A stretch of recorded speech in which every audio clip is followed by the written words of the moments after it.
Hey, this is Matt once again. What about another video? There's another paid request, this time for Al. Thank you so much for that. And for those interested in requesting any type of reviews, re-reviews, topics, reactions, commentaries, whatever it may be, re-reviews, whatever, feel free to send it either directly to my PayPal or join my Patreon. Both links are down below in info box under the video. Now this is for Eye of the Beholder. It came out in 1999. It's directed by the same guy who directed Priscilla, Queen of the Desert. It stars Ewan McGregor, who would later be Obi-Wan Kenobi in the Star Wars prequels. You have Ashley Judd. Around this time was being in films like Double Jeopardy with Tommy Lee Jones, Kiss the Girls with Morgan Freeman. Jason Priestley, he makes an appearance in the film. Patrick Bergen, he makes an appearance in the film. And this is a film that when it came out, it bombed. It got like an F on Cinema Score, which is very rare to get that. Has like a 4.9 on IMDb, has like a 9% Rotten Tomatoes, and I can see why. And I've seen this film before, and I remember talking to Al going, I don't know if I'll have much to say, and he's like, well, even if it's 10 minutes. Which, for all I know, is probably how long this will be. The problem with the film is it's muddled in its plot, almost confusing in its plot. Things are seemingly brought up and then dropped. Motivations are murky at best. They're trying to have deeper motivations, but they just come off as either making the characters completely unlikable. Ewan McGregor, I don't even think he gave that good of a performance. I think he's very wooden. Like, he's very seemingly bored, or he's playing it like he's just monotone, maybe bored, like just monotone. And it feels like something that was messed around a bit in post-production editing. I know there was an ending that was done and then that was cut out. And when it ends, it just ends. You know, what? That's it? The plot of the film is Ewan McGregor works for this organization, and he's called the Eye because he takes pictures and photos and surveillance. He has this weird thing where it looks like a sniper gun, but it's a camera. Why you would have a camera look like a sniper gun, I don't know. But it looks like a sniper gun, but it's a camera. Maybe, I mean, is it a sniper gun, but he just has a camera on it? I don't know. Because he does shoot something later on. So maybe it is a sniper gun. But he's not an assassin. He's just the Eye. He's using it just to look and take pictures. Anyway,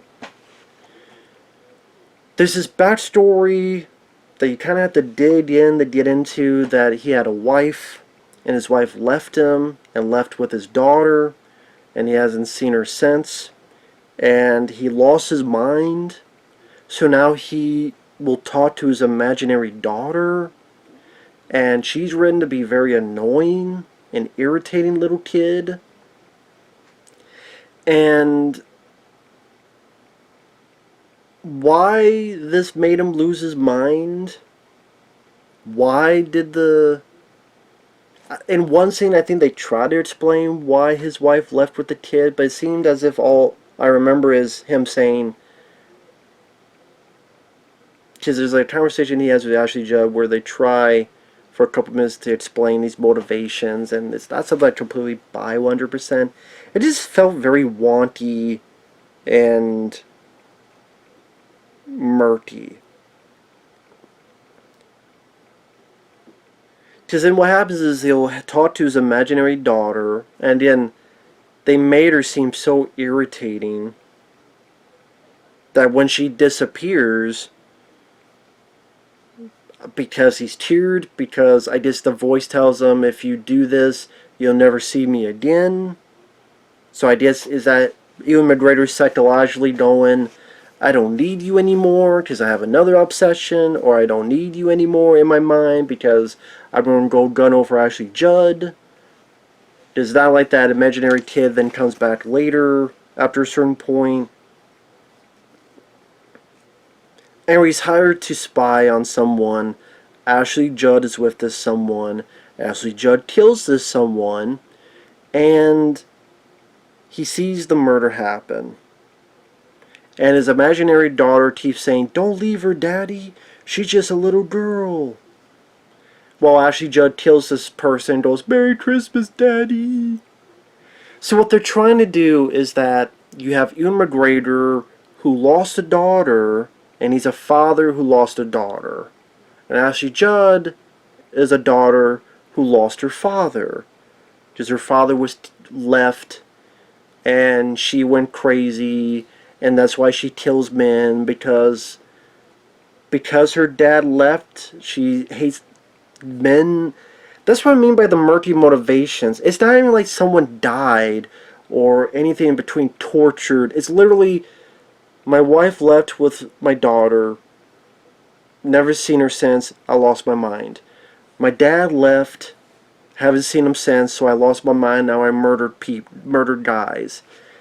It just seems like the flimsiest of explanations and motivations, and that's why this confusion starts. Same with this gimmick of, like, Ewan McGregor will buy a snow globe everywhere he goes. And you say, okay, it's an interesting detail to showcase where we are at. But at the same time, you're still wondering, why is he collecting all these snow globes, and where is he putting all these snow globes? Or is he fitting them all up his ass? Because he buys a lot of snow globes, and he's on the move all the time. It doesn't even seem like he has much of a home. Again, how the fuck do you fit all these damn snow globes in there? Maybe he's like a video game character. You just get a bunch of stuff, and you shove them up your ass, and you just have all this stuff on you. And then he just watches her and stalks her, and that's the movie. He's watching her to catch her, but then it's just a stalker, and he quits his job, and he's obsessed, and really the rest of the film is him following her. And it was just really boring. It wasn't suspenseful, it wasn't scary. You think of all the things. Was it suspenseful, scary, funny, exciting? None to all that, so what are you left? It wasn't really interesting. Visual-wise, there's an interesting shot where when he's with his imaginary daughter, he turns, and as he's walking through the room, in one shot you see the girl pop up in different places.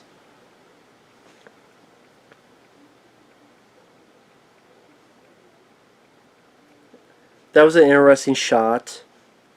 But then other shots just come off as laughable, like at this station. Sees Ashley Judd, then he turns, and there's his little girl jumping rope, as if Freddy Krueger is going to come out.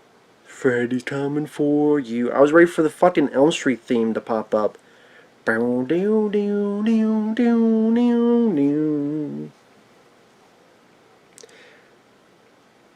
this is before he knows anything about Ashley Judd, and you're going, why is he so obsessed with this lady before he knows anything? How does a little girl in her head tell her, don't leave her, Daddy, she's just a little girl? This is before he knows any info on her. What, are you psychic or something? And it's just a boring dissertation of just him following this lady from A to B to C across the country. At one point you have this cop who's like one of the dumbest cops in films.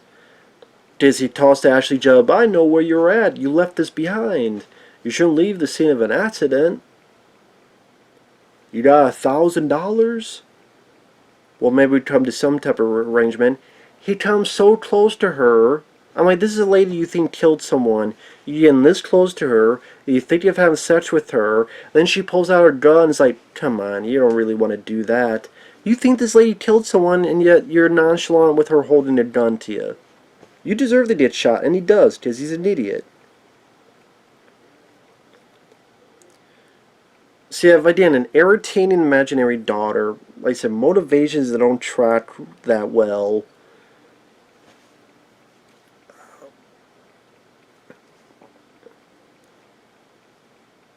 Then at one point,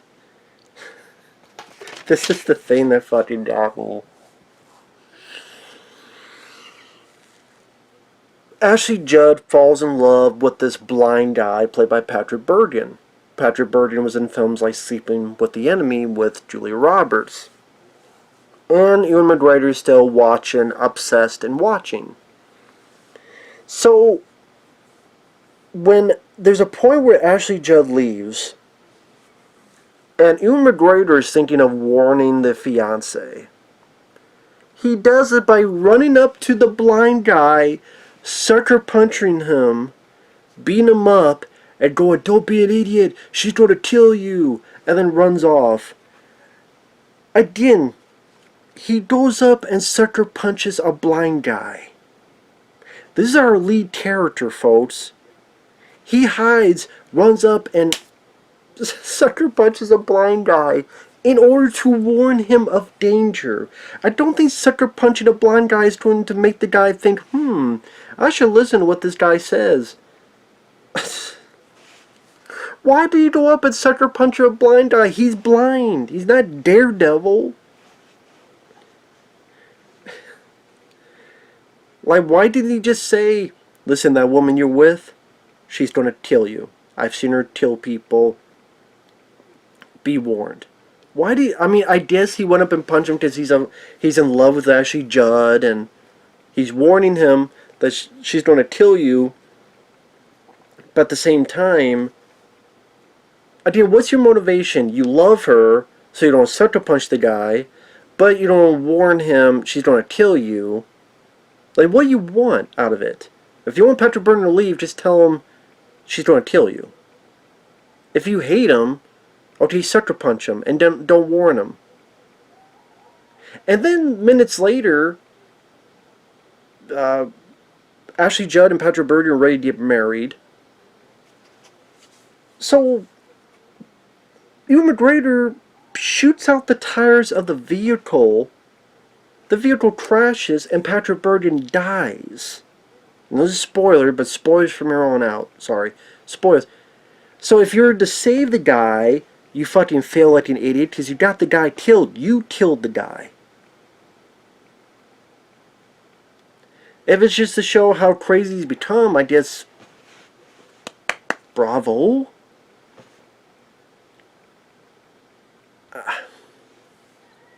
I mean, like, is that really a smart decision? Like, if you want to save the guy, let me sucker punch the blind guy, and then let me shoot the tire out of the car so it fucking crashes.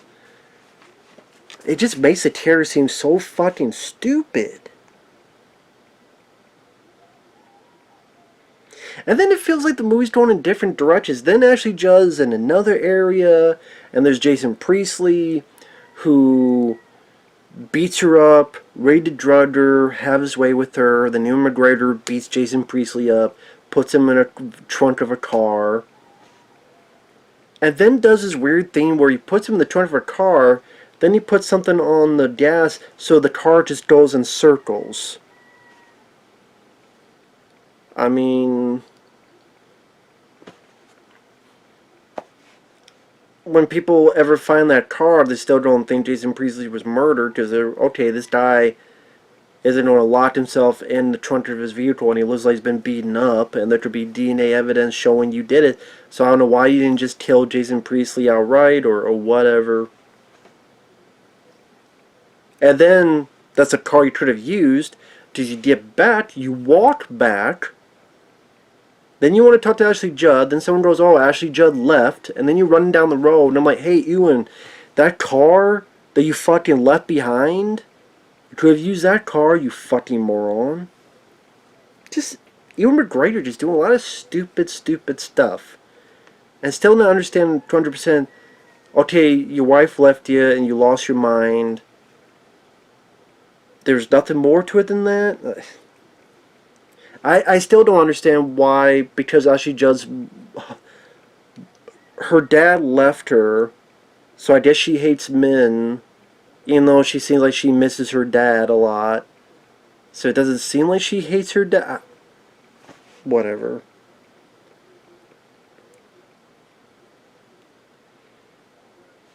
The way it ends is that Ashley Judd is then working as a waitress. Ewan McGregor finally talks to her. They have a few conversations. Then it gets to a point where Ashley Judd notices something's up, pulls a gun on him, shoots at him. She gets in her car, drives crying. Ewan McGregor's chasing her on like a motorcycle. Ashley Judd just crashes her car. Ewan McGregor finds her. She dies in his arms. And the movie's over. So, just a very abrupt ending, which wasn't always the case, because if you look up deleted scenes, there's more to the ending than that. And I'm sitting there going, what the fuck was the point of all this? Show a stupid guy and a crazy girl who have their issues, a dad who lost his daughter, and a daughter who lost her dad. And it's weird trying to have sympathical, but at the same time, you're just two people that have shitty, murky motivations. You're boring individuals. And these are good actors, but given crap material. And the director, either there was a lot of studio interference, or just a shitty script. Or both. And Eye of the Beholder just, like I said, boring, tedious, and slow to sit through. And unsatisfying in any way. Like, but by the time you get to the end, you're literally going, the fuck? What the fuck? Really? The fuck is that? The fuck is that? What the fuck was this shit? Waste my fucking time on. That's what you feel watching the goddamn movie.